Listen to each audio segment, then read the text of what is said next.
Download the Ophaya Pro Plus app from the App Store or Google Play Store. Open the pen cap and enable Bluetooth to connect.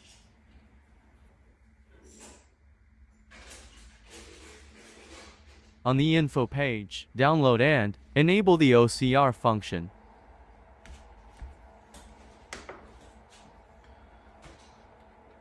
Start writing. Make sure you are using the correct ink.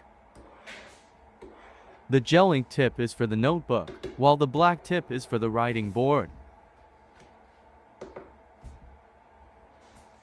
Press the arrow icon to go to a new page.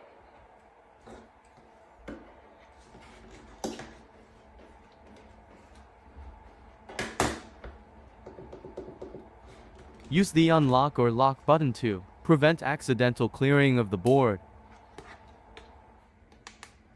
Click the middle button to clear the screen.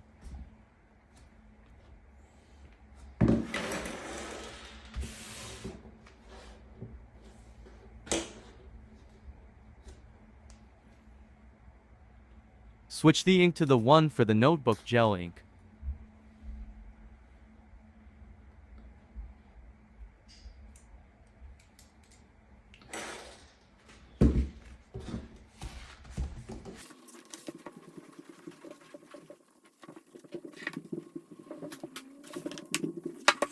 Finally, open the pen charging portal to charge the pen with the USB cable provided.